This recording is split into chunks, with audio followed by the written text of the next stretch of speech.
disturbing. I mean, I think that anytime you have a president that requests a foreign government to do research into one of his political adversaries is wrong on all sorts of fronts. So I just say very, very disturbing. I'm not on Intel or Armed Services or Foreign Affairs, so I don't get a lot of the documents, but I hope to be able to get all the documents. The whistleblower complaint in the IG, we've got the transcript of the conversation.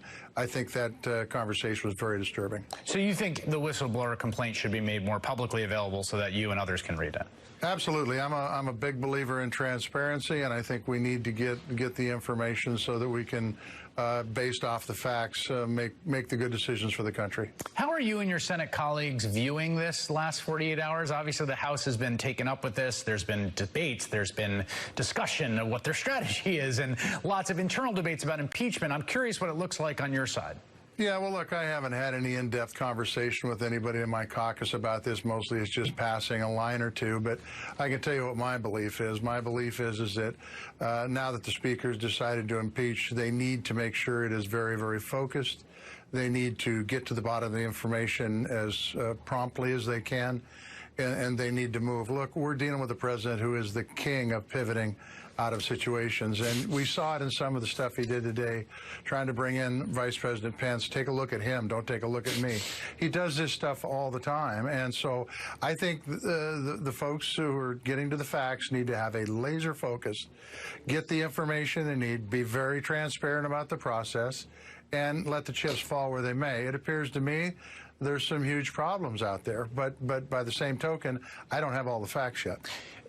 A lot of people, I think, because of what you just mentioned, the president's ability to kind of pivot out of things and wriggle away from things that seem quite damning, have this kind of resigned resignation that nothing matters, no set of facts matter. You have constituents in a state that have supported the president, voted for the president by pretty large numbers. You just won re-election. From your perspective, in talking to the Montanans that you represent, do the facts matter? Like, does the actual nature of the case fundamentally matter to what you can go and tell your constituents? Look, I think this applies to any state in the union. If folks perceive this as being done for politics, I don't know that you can win. If they're doing it for the best interest of the country, to keep our democracy strong and keep us a leader in the world, and if people are doing shifty things, especially the President of the United States, they need to be held accountable. I think Montanans would accept that. And so it's all how it's presented, and that's why I believe it needs to be a very narrow investigation, laser-focused, and done as prompt as you can. If it drags on and on and on, like the Mueller report dug on and on and on, and there are going to be people out there, by the way, that are on President Trump's side that are going to want to drag this out forever. I think that it's very important that you get to the facts, be transparent in the process, and make the decision, whichever way it goes. So just to follow up on that, and then I'll let you go, but in this debate that I think is happening a little bit in the House, and I talked to Congresswoman Maxine Waters earlier about it, do you produce an article impeachment on this very concrete incident where we have a whistleblower report, we have the transcript, look, or the notes, there's other evidence, or whether you sort of talk about broader things? You're clearly in that former camp. Yeah, look, I'm not a lawyer and I'm not a constitutional scholar, but I think... Well, you're a U.S. Senator. You got to say. Yeah, that's exactly right. But the truth is, and we will have a say in the Senate, by the way. We'll all be jurors at some point in time, depending on what happens in the House, of course. But I think that you look at the facts, and I got to tell you, right up to now, it really hasn't passed the smell test, and so we just need to get all the facts. All right, Senator John Tester, Montana. Thank you very much. You bet. Coming up, the central role of Rudy Giuliani in this scandal. We'll break down what is going on with the president's bag man right after this.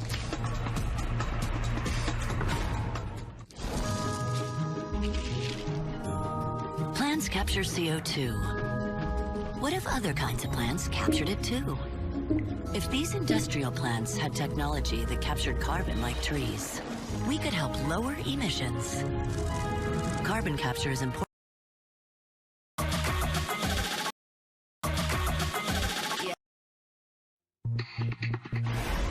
You know the libel law. Shut up, moron. Shut up. Okay, hold on. Shut up. You don't know what you're talking about. You don't know what you're talking about, idiot. Next to the president, the chief character in this rapidly metastasizing scandal is, of course, Trump's personal lawyer, that man there, Rudy Giuliani. And helpfully, Just like a Bond villain or Shakespeare's Iago, Giuliani came on stage back in May and explicitly told the audience what his villainous plot was. That he was going to use his proximity to the president to work over and pressure Ukraine to open up an investigation into Joe Biden's family, part of which he was doing while Trump was withholding aid from Ukraine. Giuliani literally told the Times that he was planning a Ukraine trip to push for inquiries that could help Trump and that, quote, we're meddling in an investigation. His words. And meddle he did. Giuliani's been working for months to push the Ukrainians to dig up dirt on Biden. On that July phone call in which Trump pressured the Ukrainian president to do his bidding, the Ukrainian president Volodymyr Zelensky assured Trump, quote, I will personally tell you that one of my assistants spoke with Mr. Giuliani just recently, and we are hoping very much that Mr. Giuliani will be able to travel to Ukraine and we will meet once he comes to Ukraine. The meddling by Giuliani, who, remember, is not a public official in any way, reportedly greatly alarmed national security officials who told the Washington Post that Giuliani had pursued a shadow Ukraine agenda while they were pushed to the sidelines. I'm joined now by one of the authors of that report, Washington Post national security correspondent Greg Miller. Greg, it's great reporting, and the big takeaway I had was there were people inside the U.S. government watching this happen who were alarmed by Giuliani's role and the ways Ukraine policy were veering more broadly. What can you tell us? Yeah, and that alarm grew and expanded and intensified over time. I mean, it starts with some of what you just showed in those clips, Giuliani declaring that he's on his way to Ukraine, and, you know, U.S. officials' ears perk up. Why? What is he going to do there? We don't know anything about this. On what authority? And then, you know, the U.S. ambassador to Ukraine is suddenly and abruptly removed from that job as part of a sort of right-wing campaign against her that included Giuliani. And so that tension and that concern about what he's doing builds and builds until it culminates in this July 25th call. So what is your understanding of the relationship between the officials who actually run Ukraine policy, like the people at state, like there's a whole bunch of civil servants who deal with this, and Giuliani? Did they know what was happening? No, these were parallel and in completely unconnected universes here, and that was a huge issue and a huge source of anxiety for people in the White House. They were not privy to what Giuliani was doing. As one person told me in the story, we were learning about it like everybody else by assembling bits and pieces from watching television news. So, I mean, they were completely in the dark about it, and but yet they were trying to contend with aspects of it. There were officials at the U.S. Embassy in Ukraine who were being asked by Ukrainian officials, what are we supposed to make of Rudy Giuliani? Is he an official representative of you guys or not? Who do we deal with in this government? Giuliani, I want to play you what his claim is, that this was all set up by the State Department. He was just doing it at the State Department's behest. I want you to take a listen and tell us what your reporting indicates. Take a listen. Insiders saying, you mucked this up. Your response? Man, I really did. And you know who I did it at the request of? The State Department. I never talked to a Ukrainian official until the State Department called me and asked me to do it. And then I reported every conversation back to them. And Laura, I'm a pretty good lawyer, just a country lawyer, but it's all here, right here. The first call from the State Department. Do we know if that's true? I mean, so I would say two things about that. One is we're still early in this investigation, and we don't know everything about that. We don't know the extent to which Giuliani was coordinating with the Secretary of State, Mike Pompeo, although some of the reporting we've done at the Post suggests that was an exaggeration, if not worse, by Giuliani. The other is, I mean, I suppose in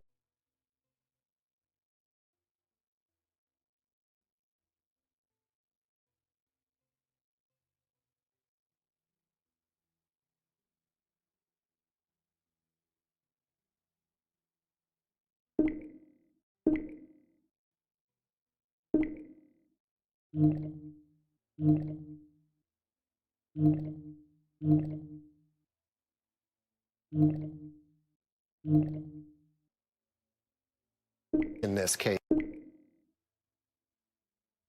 in relationship to the Mueller investigation. So I imagine that will be of intense interest to investigators on Capitol Hill. All right, Greg Miller, thank you so much for making time tonight. We got new reporting tonight from the New York Times about the whistleblower's concerns and just who in the White House knew about the call between Trump and the Ukrainian president. One of those reporters, Pulitzer Prize winner Michael Schmidt, joins me now by phone with more. Michael, what have you learned? We've learned that the whistleblower had identified several White House officials who the whistleblower believed could corroborate his account. After the Inspector General learned about this, there were interviews that were conducted to determine the veracity of the complaint. These interviews, obviously, as we saw, the Inspector General found the complaint to be worthy enough to be referred, but as we know, that did not happen. One of the things you say in this report that just published was that there were concerns the whistleblower had with the actual handling of the records about the phone call. What's that? So what happened was that when the president speaks with a foreign leader, it's traditionally documented a certain way and memorialized. But the handling of this call was different, and that raised alarms within the White House and among some of these officials. Why was it that it was being handled differently? What was said on it, or what had happened that meant that it could not be so widely circulated as it usually is? Now, you have to remember, when these documents are circulated, it's not like they're circulated out in the open. They're circulated as secret White House documents on a classified system. But even that was apparently not good enough for whatever had happened on this call, and it was handled differently and not as widely distributed. I see. So the whistleblower and or others within the intelligence or national security apparatus noticed that the process that's normal for the president's calls is different for this specific call with Zelensky, and that makes them worried and curious. Correct.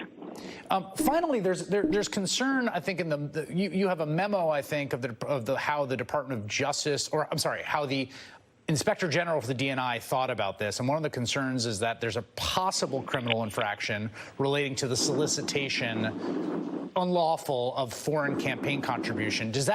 Is that in the context of the idea that the investigation to Biden itself would be essentially an unlawful thing of value? Well, we're not sure about the rationalization here, but basically what happened is that this complaint goes over to the Justice Department. The Justice Department has to make a decision about whether to open an investigation. And what they sort of laid out today is that they didn't think it warranted that. They didn't think it had reached that bar. And they decided not to do that, not to move forward with it. But what still happened was that the complaint was not transmitted to Congress. It sort of remained within the administration, and they had sort of held back on it. And obviously that now has led to them disclosing it because the perception of holding on to it was so damning. All right, Michael Schmidt, thank you so much for joining us on short notice. I appreciate it. Much more on just who else could be implicated in the White House and the administration next.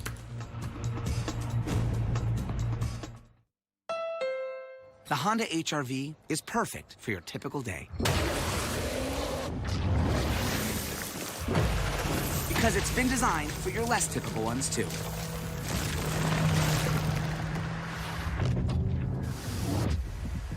So it's ready for just about anything. The Honda HR-V, with available real-time all-wheel drive with intelligent control system. Get a great deal on the HR-V, part of U.S. News & World Report's best SUV brand. Run with us on a John Deere 1 Series tractor, because changing your attachments should be as easy as about this? changing your plans. Yeah. Run with us. Search John Deere 1 Series for more. Good on you for sporting a look that moves without stretching your wallet. Now being comfortable is even easier with sport coats starting at $99.99, mix and match shirts and pants 3 for $99.99, plus get 60% off designer suits. Only at Men's Warehouse. Okay, paint a picture for me. This will be the kitchen. And we'd like to put a fire pit out there and a dock with a boat, maybe. Why haven't you started building? Well, Tyler's off to college. And Mom's getting older. And eventually we would like to retire. Yeah, it's a lot, but TD Ameritrade can help you build a plan for today and tomorrow. Great. Can you help us pour the foundation, too? I think you want a house near the lake, not in it. Come with a goal, leave with a plan. TD Ameritrade. I wanted to give my family the best vacation in the world, so we chose the world's best, where the best of everything is included. Beaches, Turks and Caicos. Remembering this trip will be easy. Forgetting it will be impossible. Call 1-800-BEACHES. Angola is Africa's best-kept secret. A land of stunning contrast ready to be discovered. It's a rhythm, a sound, a feeling beyond world. Discovering an untouched paradise. It's a moment on a mountaintop and the rush of waves. Angola is ready to reveal its beauty to the world. Angola is now. Our dad was in the hospital. Because of smoking. It was still hard to have a cigarette. Had to. But then we were like, what are we doing? The Nicoderm CQ patch helps prevent your urge to smoke all day. Nicoderm CQ. You know why, we know how. Through the AT&T network, edge-to-edge intelligence gives you the power to see every corner of your growing business. From using feedback to innovate, to introducing products faster, to managing website inventory and network bandwidth, giving you a nice big edge over your competition. That's the power of edge-to-edge intelligence. When the facts are hidden in the shadows. When sources go silent because they're risking so much more. When every lead takes you further down a winding trail, but closer to the truth. And the challenge is greater because the stakes are higher. That's when the stories you unearth can shake the world. Exclusive report from NBC News. This is exclusive to us. NBC News is out today with some exclusive new reporting. I told that to Mick Mulvaney. I told it to a lot of people. I told it to Mike. I told it to two Mikes. I told it to Steve. I keep asking the same. I said it to Wilbur Ross. It's not just Donald Trump and Rudy Giuliani who are implicated in the Ukraine scandal, as the president seems intent on reminding us. The Secretary of State Mike Pompeo, the Attorney General Robert Barr, the White House Chief of Staff Mick Mulvaney, the acting DNI, the U.S. Ambassador to the EU, and Vice President Mike Pence. The word is that they're going to ask for the first phone conversation. You can have it anytime you need it. And also Mike Pence's conversations, which were, I think, one or two of them. They were perfect. We're going to talk about the scope of this scandal. Aaron Banco, the national security reporter for the Daily Beast, who has a story about how the U.S. ambassador to the EU got pulled into it, and four-time ambassador Christopher Hill, an MSNBC diplomacy expert, author of Outpost Line, Life on the Front Lines of American Diplomacy. Aaron, let me start with you. Your story is fascinating. What did you discover about the American ambassador to the EU's role in this? So what we know is that at some point in mid-July to late July, Rudy Giuliani has a couple of conversations with the State Department with Kurt Volker, who is the special representative for Ukraine. And Rudy Giuliani tells us that at some point after he makes that initial contact, he brings in Kurt Volker, brings in the EU ambassador, Ambassador Sondland. And he says, you know, jumps on the conference call with Volker and they discuss everything having to do with Ukraine, everything that basically Rudy's up to in Ukraine. And we do know from some of the bit of reporting we did over the weekend is that at least two senior officials inside the State Department were read out based on those conversations. They were sort of read in on the conversations and talked to Volker and the EU ambassador about what Mr. Giuliani had said during those conference calls. Now, the EU ambassador sort of had a little bit of a low profile when it came to Ukraine up until the last 5 months or so. He's been outspoken on things like the Nord Stream 2 pipeline and the sanctions that may or may not come along with that. But he starts to team up with Volker sometime at the end of July, maybe the beginning of July, and starts having conversations with Mr. Giuliani about the work that he's up to in Ukraine. So you've got two American officials, Kurt Volker in the State Department and the EU ambassador. These are American officials. Right. They're to represent the American interests. Right. Teaming up with the president's personal lawyer, who is on a single-minded mission, as he himself has said, to meddle in the investigation. Is that appropriate? I don't think it's appropriate, but it's also something you would just want to stay a million miles away. I mean, you know... You're saying if you're Volker... Yeah, I mean, look, Volker's interest should be to get these supply of arms moving. Presumably, he's been concerned about the fact that there's been this hiccup, to put it mildly, and so tries to perhaps find out what's going on. But in the meantime, according to this extraordinary report in the Daily Beast, he's talking about Biden, which is just way out of bounds. This is also, if these are not just the president, it's official U.S., these are U.S. officials. Look, ever since Ukraine got independence, this has been one huge headache, you know, without... You sound like you're sorry they got independence. No, I won't go that far. But I will say, you know, without Ukraine, Russia's just Russia. With Ukraine, Russia's back to being the Soviet Union. So we're talking big-time stuff. And in big-time stuff, you try to get Democrats involved. You try to make it bipartisan. And to see this kind of stuff go on, I mean, there should have been huge red flags. You're a career diplomat. You've served in all kinds of different roles, and I want to put your. First, I want to ask this: have you ever seen a conversation like this between the president and the head of state? No, never have. And you've read these kind of memos before? Yeah, yes, I have. You know, sometimes they can be more candid than you think, but never with that kind of stuff, including criticizing the U.S. ambassador. You know, I mean, the one thing you kind of hope for the president is to stick up for his own people. You know, that was just extraordinary reading that stuff. This is the president says this. He says the former ambassador from the United States, the woman was bad news. The people she was dealing with in Ukraine were bad news. So I just want to let you know that. And then Zelensky says, it was great that you were the first one who told me that she was a bad ambassador, because I agree with you 100%. By the way, I think that's a reference to their first conversation. Because he's saying, you're the first one. Her attitude towards me was far from the best.